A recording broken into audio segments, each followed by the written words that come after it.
How to easily harvest and prepare DIY aloe vera gel at home. Aloe vera is one of nature's little miracles. The gel hiding within the leaves of the aloe plant can be used for anything from healing sunburns to cleaning your teeth, and the best part is that it's incredibly simple to extract. We've put together an easy guide to help you harvest, store, and use aloe gel so that you always have some ready to go. 1. Harvesting aloe. Slice off an outer leaf of a fresh aloe plant. The outer leaves are more likely to be mature and contain plenty of fresh, healthy gel. Select leaves around the base of the plant, with healthy, green, rigid stalks growing close to the dirt. Use a sharp knife or clean pair of scissors to make a neat cut as near to the base of the leaf as you can. Since aloe vera gel is perishable, it's best not to make a huge batch at once, unless you plan to give some away. Cut off just 3 to 4 leaves in order to make 0.5 to 0.75 c, 0.12 to 0.18 liters, of gel. If your plant is young, be especially careful not to cut off too much at once. Cutting off all of the outer leaves could damage the plant. Rinse the leaf under cold water and cut away any yellow gel. Check the bottom of the leaf where you made the cut and trim away any portions that display a yellow or discolored discharge, in other words, any substance that isn't the transparent aloe gel.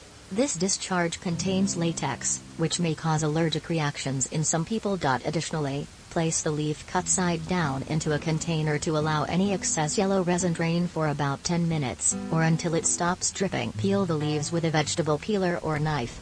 Use a vegetable peeler to carefully peel away the green skin of the leaves. Be sure to remove the thorns and cut through the inner white layer to the gel underneath.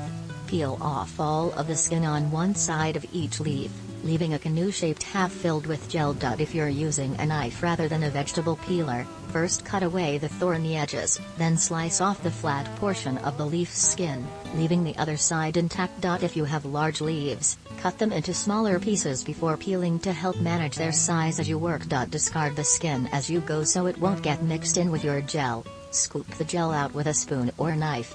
The clear, soft gel is easy to scrape away from the skin. Use one hand to hold the leaf in place, and use the other to scoop it all out into a clean bowl until there's no more gel remaining in the leaf. Mix the aloe gel in a blender. Freshly harvested aloe often has clumps or is even congealed into a strip, which makes it difficult to apply. To give your aloe a smoother consistency, place it in a blender and gradually pulse it on a low setting until it's smooth and easily poured. Go ahead and add those white fleshy parts to the mixture, as well. They also contain aloe's beneficial compounds, and can be used in the same ways once blended. 2. Storing aloe gel. Freeze the gel in an ice cube tray.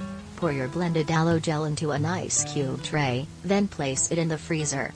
Freezing aloe this way will keep it for up to 2 weeks. Anytime you need aloe, simply pop out a cube and rub it on your skin, or place it in a small dish to thaw for about an hour before applying it as a lotion. Mix your aloe with honey or vitamin C to preserve it. In a blender or a mixing bowl, simply mix an equal portion of honey into your aloe until the two are completely combined, then keep it in the refrigerator when you're not using it. Honey is a perfect aloe preservative. It has an incredibly long shelf life, and is compatible with most of the things you use aloe for. 5. Store aloe this way for up to 1 year. In addition, mix the gel with a natural preservative, like 500 mg powdered vitamin C or 400 IU vitamin E for every 1/4 cup of gel you have. This preservation method will keep the gel for up to 90 days. Store whole aloe leaves in the fridge for 4 to 5 days. If you harvested too many leaves, or simply won't be using them on the same day, place your leaves in a plastic bag and store them in the fridge. Because the untreated leaves don't have any added preservatives, they'll only last a few days before they begin to wither. To make them last longer, place them in the freezer and store them there for 6 to 8 months. 3. Using aloe gel. Rub aloe on sunburns to relieve pain. Aloe gel contains compounds that help the skin stop itching and soothe irritation. Rub a generous dab of aloe on a sunburn or other tropical burn and let it absorb into your skin.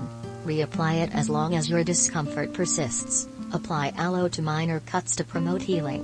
The same compounds in aloe that soothe irritation also help the body's immune system and healing processes. Apply a small amount to shallow cuts or scrapes to relieve pain and help your skin recover. In addition, blend 0.5 cups, 120 milliliters, aloe with 0.25 c, 59 milliliters, melted coconut oil to make a healing, moisturizing massage lotion. Apply aloe to minor cuts to promote healing. The same compounds in aloe that soothe irritation also help the body's immune system and healing processes.